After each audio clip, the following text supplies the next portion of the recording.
শিৱসাগৰত সদৌ অসম অনুসূচিত জাতি ছাত্ৰ সংস্থা আৰু অনুসূচিত জাতি মহিলা ঐক্য মঞ্চৰ যৌথ সংবাদমেল সতী ৰাধিকা দিৱস আয়োজনত বাধা জিলা আয়ুক্ত শিৱসাগৰ জিলা আয়ুক্তৰ বিপক্ষে মিথ্যাচাৰৰ অভিযোগ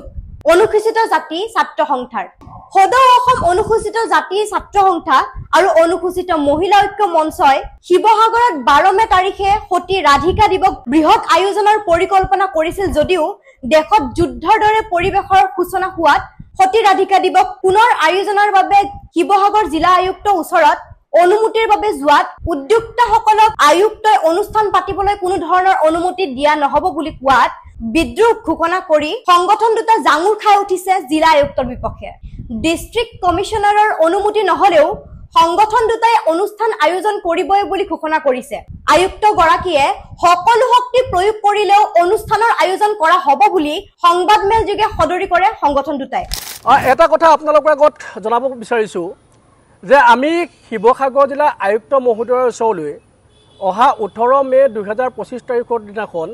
আমি অনুসূচিত জাতি ছাত্ৰ সংস্থা আৰু অনুসূচিত জাতি মহিলা ঐক্য মঞ্চই যৌথভাৱে যি আচলতে মহাসতী ৰাধিকা দিৱস উদযাপন কৰিবলৈ লৈছিলোঁ আৰু সেই যুদ্ধকালীন পৰিৱেশৰ বাবে বা দেশৰ পৰিস্থিতিৰ লগত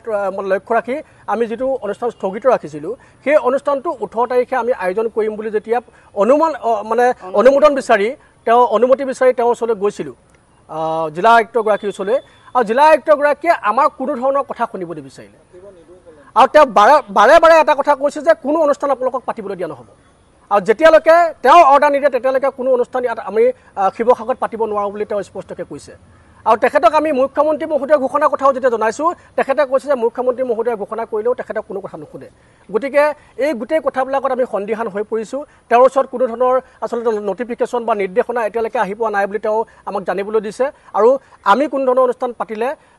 পাতিব নোৱাৰিম বুলি বা পাতিব নিদিওঁ বুলি তেওঁ স্পষ্টকৈ আমাৰ আগত কৈছে গতিকে আমি তেখেতলোকক প্ৰত্যাহ্বান জনাইছোঁ যে আমি 18 তাৰিখে আমাৰ অনুষ্ঠান আয়োজন কৰিম তেওঁলোকে যি মন যায় তাকে কৰিব পাৰিব কিন্তু তাৰ কাৰণে তেওঁলোকেও আমাৰ প্ৰত্যাহ্বান গ্ৰহণ কৰিবলৈ কিন্তু সাজু হৈ আহিব লাগিব আয়ুক্ত মহোদয় গৰাকীয়ে যদি তেওঁৰ আচলতে নিজৰ শক্তি প্ৰদৰ্শন কৰিব বিচাৰে তেতিয়াহ'লে এটা কথা স্পষ্ট